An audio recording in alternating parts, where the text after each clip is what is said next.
Hi friends, happy Earth Day.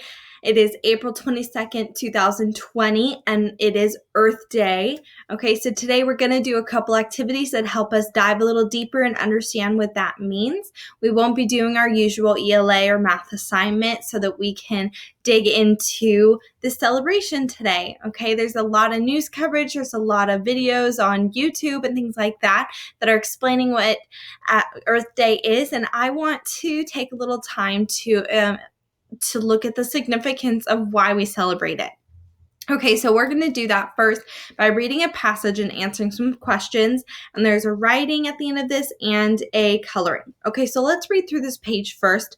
The top of it says 5-day plan, but we're not going to do it in 5 days. We're going to do it in one. We're going to do it today. So take a minute and read through this page. If you need to go ahead and pause it so you can read through that yourself, you may go ahead and do so. Okay, so hopefully you took a second to read through this page. It just is explaining how to do this assignment. Okay, it takes you through the steps on what to read and what to answer and how to do the questions. So what I want to do right now is to show you the little tips on the side. Okay, so on the first page, this is where you're going to annotate this page. What I mean by annotate is to make notes and highlight, and we love when we're doing English language arts to mark up our pages. We love to highlight and cross out and question marks and write little notes on the side, and it just helps our brains to get a handle on what we read, especially if it's nonfiction like this passage.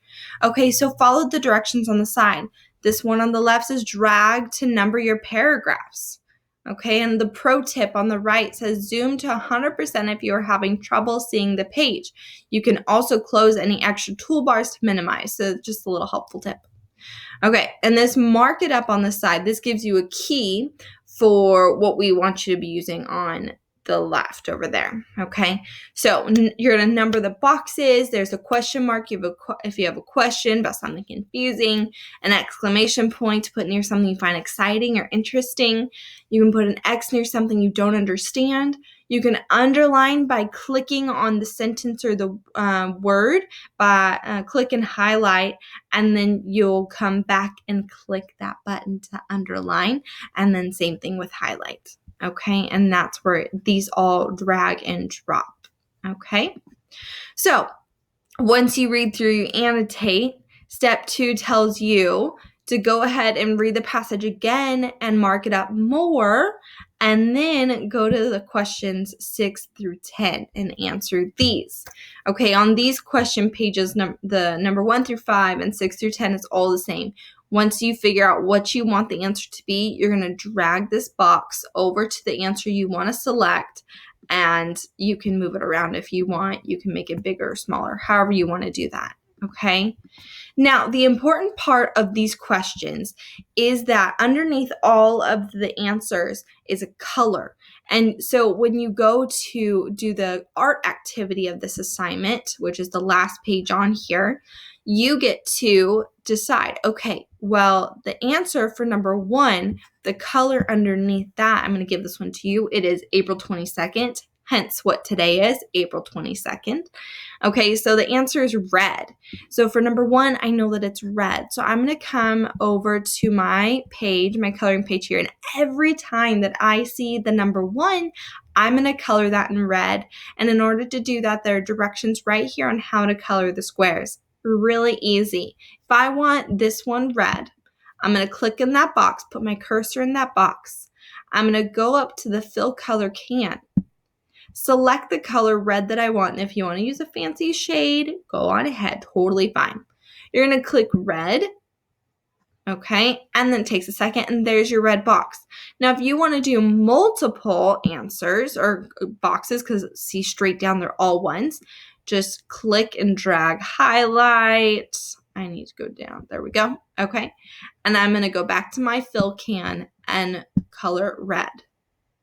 Okay, perfect. So now it's red. And you're going to repeat as needed. Okay, so that's how to do that page.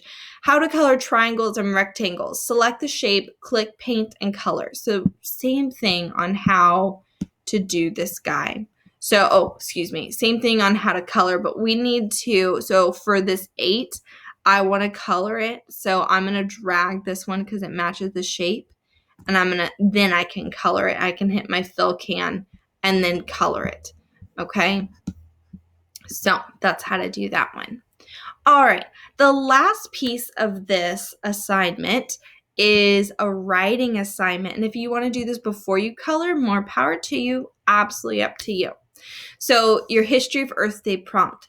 How does the text structure help you understand the passage better? Use specific examples from the text to support your answer. So I need you to answer the question, give text evidence, and then write a conclusion. Now, I need at least 5 to 8 sentences, okay, if not more. So, what this means by text structure, okay, is it chronological, which you know should mean is it in time order? Does it go earliest to latest, okay? Is there that kind of structure? Do they only use maybe interviews from people?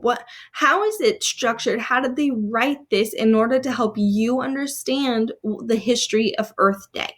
Okay, 5 to 8 sentences at least. Okay, so that's pretty much the gist of how to do this. I just wanted to step on here and explain to you what this whole confusing thing is, because I'm not able to do it for you in person. But if you have questions, I have my laptop in front of me all day long, and I'm here to answer questions. If you need to send me a quick text on Google Voice or an email, or you can comment on this post on Google Classroom, and I'll answer that as well. Okay, I hope this was helpful. You guys are amazing. Happy Earth Day.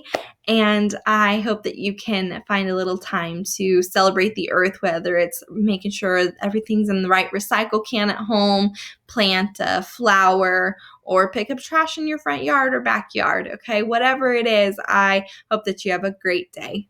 Bye, guys.